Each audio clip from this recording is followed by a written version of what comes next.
How's it going, everyone? My name is Chris Rawdon, and I am an instructor. I've been teaching kinesiology and health and exercise science for the past 3.5 years. I'm a PhD candidate, and I've been within the health and fitness field since 2009. I teach all these different courses. I teach physiology, the intro course for our major. I teach professional development courses, and one of the lessons I've never really taught before is how to be a good student. And I believe that this is so important because obviously you want to do well in all of your college courses, but also the things I'm going to talk about today also translate to being a good professional. And if you adopt these patterns, that may help you in the future. And so a lot of these you may already know, right? They're going to be simple, right? I'm going to teach you simple things and certain behaviors and certain traits of good students and good professionals. But hopefully, if you apply these things, you'll earn the grades you want, you'll get the job you want, and then you'll have the performance you want once you get to those roles. And I feel, my experience as a student really allows me to teach the things I've picked up for the past 11 years. And so I didn't start out as a great student, to be completely transparent. I was really caught up in college life and all the fun I was experiencing, but my grades suffered initially because of that. And so I had to learn these things. I had to learn how to be a good student, set these good behaviors, and ultimately that got me to where I am today. So again, today we'll go over a few traits, a few characteristics that shouldn't take too long, but hopefully if you adopt these behaviors, it is going to help you this semester and in future semesters to come. The first characteristic of a good student is accountability. And I know right off the bat, I am putting it on all students that they are responsible for their education and their outcomes because, to be frank, you are.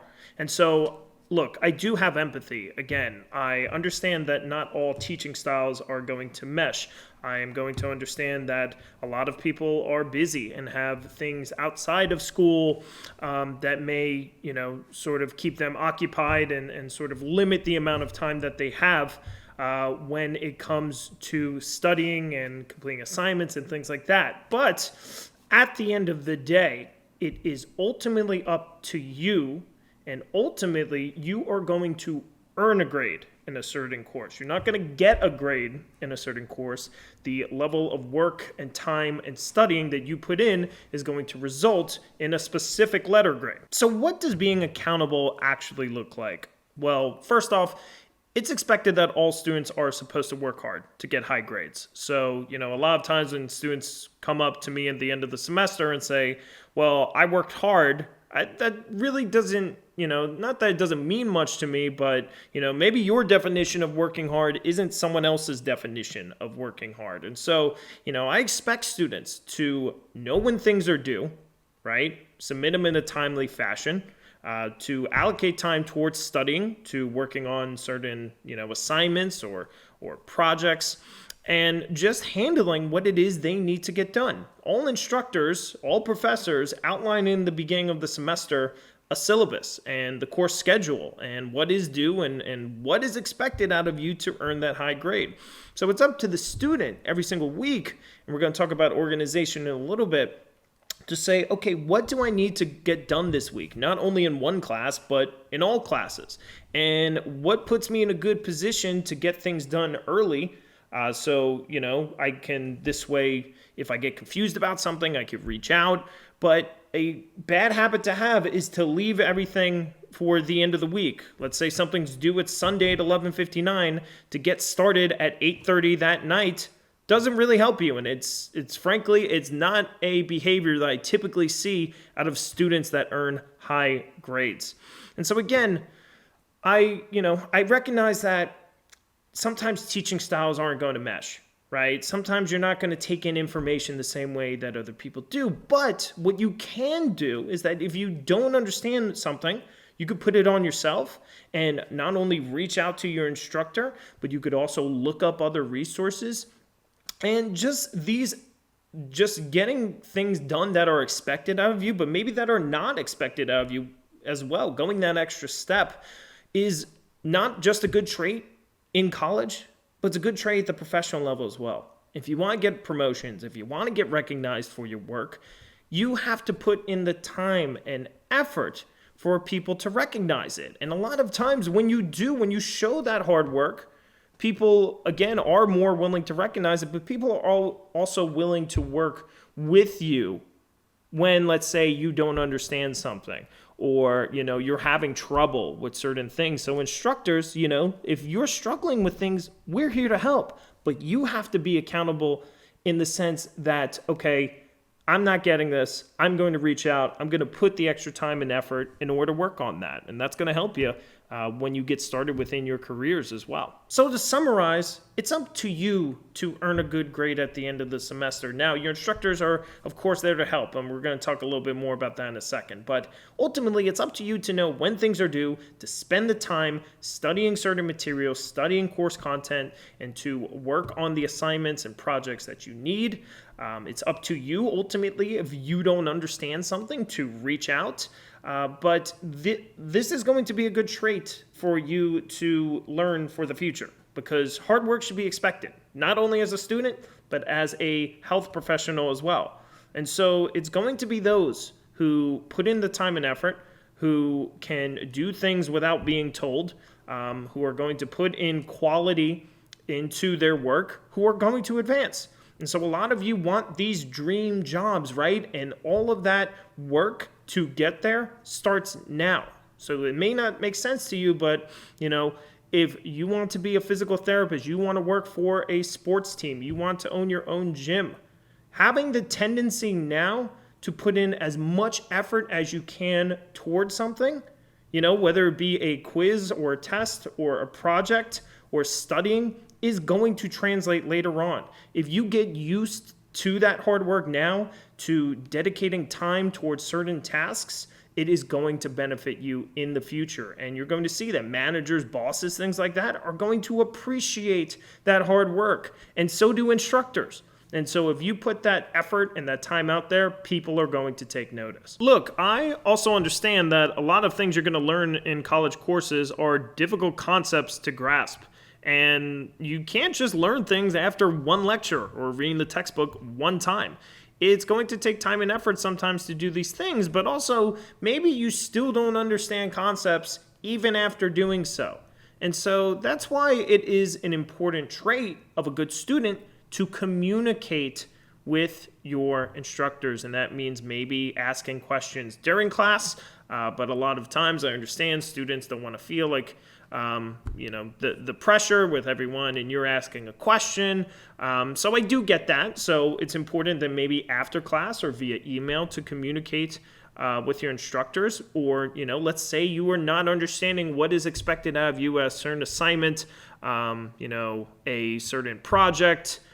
So communication, again, is very important, and teachers are willing to work with you. But it's important that if you are communicating with your instructor or professor, to do so in a timely manner and a professional manner. That includes making sure that you are giving the instructor, the teacher, enough time to actually respond to your concern. So going back to, okay, the assignment's due at 11:59 on Sunday, you emailing at, 10 p.m. that night doesn't really give that instructor enough time to work with you, right? Now, look, emergencies happen, and a lot of times people are willing, especially now in an age where we're using the internet and technical difficulties can come about. People are willing to work with you.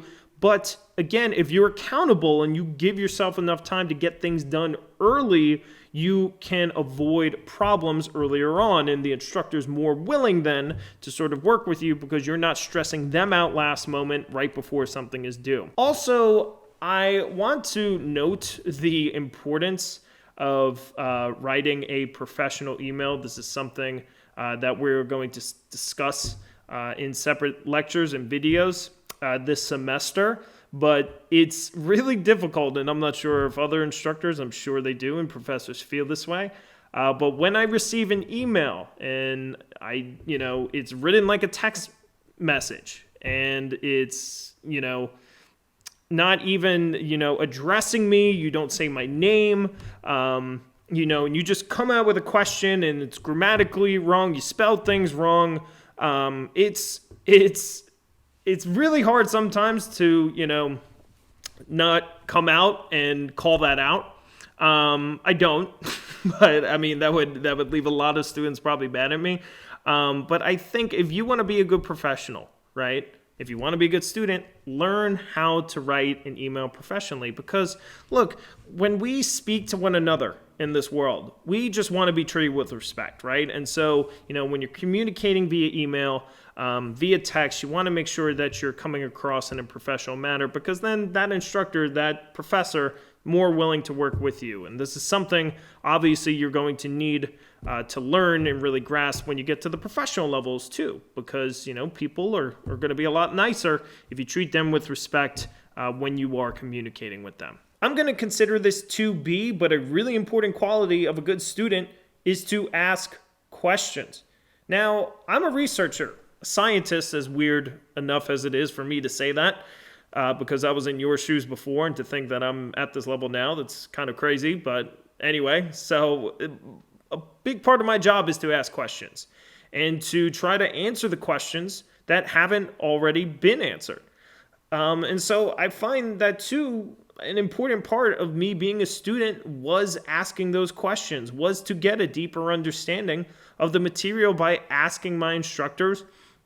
Or just, if I'm reading something about a topic and then I find a term or something that pops up and I don't know what that is, well, I need to find out and get more information before I continue. And so, I would get you to start practicing this.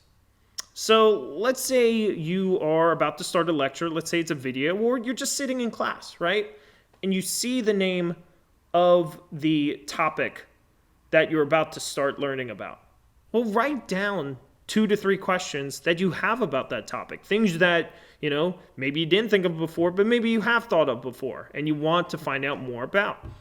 If you go through the lecture, right? If your instructor goes through that whole lecture and you don't find out the answer to those questions, then ask, right? And so it's really important quality to ask questions, to find out more, because this is going to help you deepen your understanding. And so, finding out how a certain mechanism works in the body, what diseases or conditions mean as far as health and wellness is concerned. These are important things, and we discuss a lot of in-depth topics. So it's going to require you a lot of times in order to get that deeper understanding, to ask questions. The next important quality when it comes to being a good student and a good professional is organization. And this is something that I had to learn to do. I never really kept a planner or a calendar or like a list of when I need to get things done, but I found that it helps so much more when you do. And so obviously a lot of you are taking multiple courses at once, so you're going to have different assignments due, and you're going to need to coordinate studying time for different exams and midterms and finals.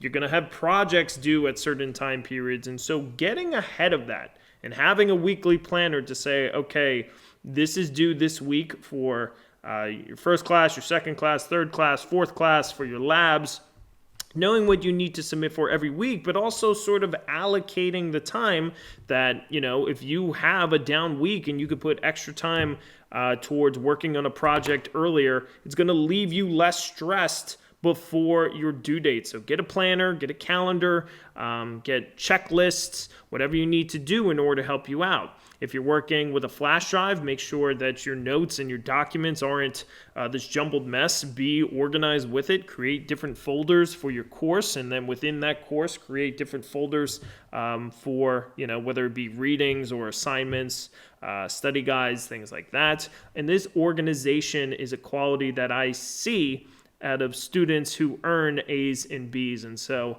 I would just suggest that if you haven't already, get started with this organization, because ultimately it's going to help you out not only as a student, but as a professional as well, with certain due dates, with certain things that you need to get done for work. So overall organization, great quality to have both as a student and a professional. We discussed this with accountability, but one of the most important qualities of a good student, of a good professional, of successful people is hard work. And look, I'm not naive. I know that hard work alone may not get you somewhere, right?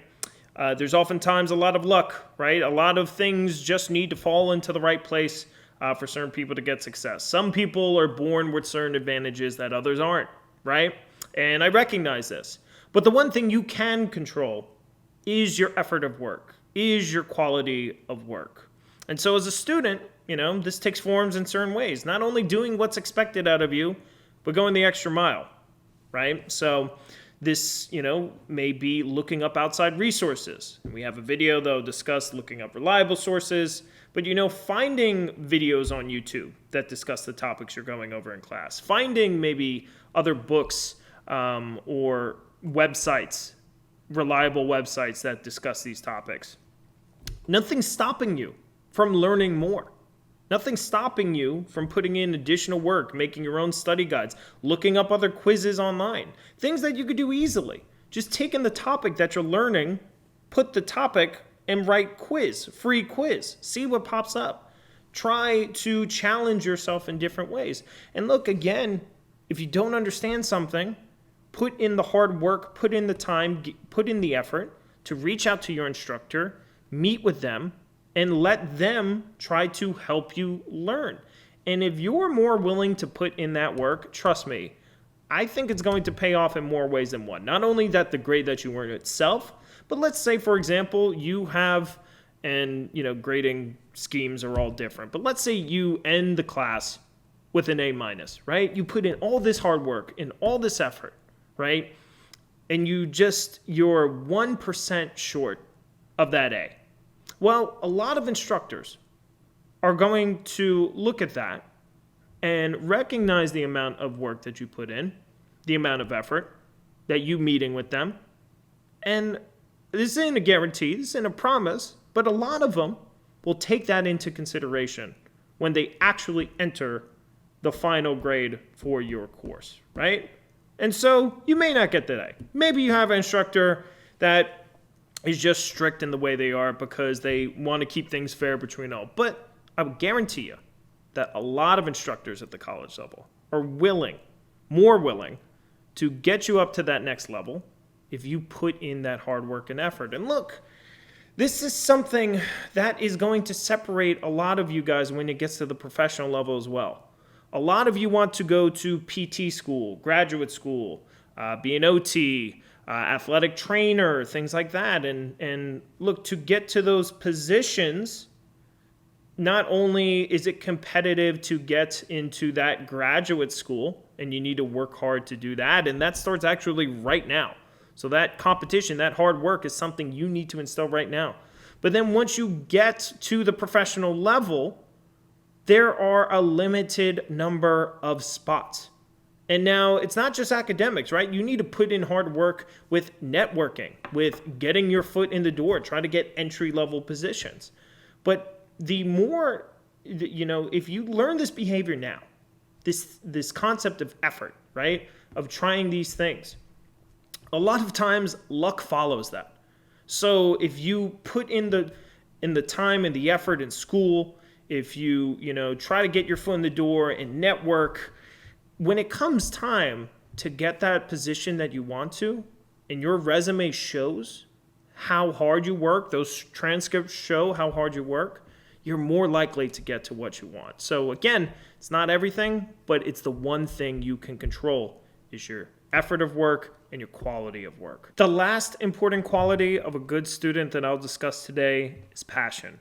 And this is the one that I really think separates the great students from the good students. If you are in a lecture and you're not enthusiastic about what you are learning, you're probably in the wrong field. And I'm not saying that to get you down, but if you're not enjoying the things that you're learning in your classes and you're not eager to put in that hard work and to communicate with your teachers and try to learn more and try to find out more, I'm not sure how great it's going to be when then you enter the field. If you don't love what you do, then why do it at all, right? And now look, a lot of the jobs that you want because they come with a nice salary, right? But if you are going to drag yourself through all of this school, through all of this college, right? And then get to that job and you're not in love with it, I don't understand why you were there. Because happiness, above all, and this may sound corny, right? This may sound corny that I'm like, oh, you need to be happy with what you're doing, but it's true. It's absolutely true, because all the hard work and the effort and all that time and dedication and stress, anxiety becomes worth it if you are doing what you love to do. Now, the great thing is that most of you are pretty young and pretty early on. You have your entire lives to really find what it is that you want to do. And look, you are in your college courses now. And so if you are having any doubts about what you are doing, you should really consider that. And you really should know what the field that you're getting into entails. And luckily, one of the advantages of this course is that you are going to find out more about those, potential career options, and to see if, okay, do I really want to be in this setting? Do I really want to be working with this population for the rest of my life? And so you have that freedom now to sort of map out what it is you would like to do, for the rest of your life, and to actually be in a job that makes you happy. And so I would say that if you don't have that passion for something, that's fine. That is completely okay. If you got into exercise and health science and kinesiology and decided, hey, this is not for me, that is 100% okay. And look, there isn't a necessarily timeline for success, right? And what I mean by that is plenty of people in this world have found their passion later on in life. And now I'm not telling you to wait till you're 40 years old, 50 years old in order for that to happen, but it's happened many times. And a lot of people find their success later on, but I wouldn't see the value of going through 4 years of school in a major that you don't like to actually learn about, and something that you're not going to want to actually work in. So, keep in mind as you're going through your college career, if you don't have that enthusiasm for this, it's probably not the best option then for your career. Because as a professional, if you want to be happy with life, you need to love what you do. And so having that passion, find that as a student. Find out what that is now. So this way it sets you up for later on in life. That's it. And so I recognize again that what I'm saying, it's not earth-shattering, right? It's very simple, right? These are simple traits for students and professionals to have. But I think a lot of students and professionals just sort of forget about them, right? They think they do the bare minimum of what it takes to get by. And I just have found that most people that find success need to really apply themselves, to put in the time and effort, to communicate with others, to have that passion, to have that drive in order to get to that level of success. And that's just not saying it. That's doing it. That's putting the steps in place to actually put yourself in a position to be successful. And so, again, you may have not gotten anything out of this, and I hope you did, but I would just challenge you to say to yourself throughout this semester, am I doing everything that I can do to earn an A plus, right? Not in this course only, but all of your courses. Am I doing all that I can do right now to be a better health professional? Is there a certification that I could get right now? Is there an entry-level job, a part-time job, an internship opportunity, a shadowing opportunity?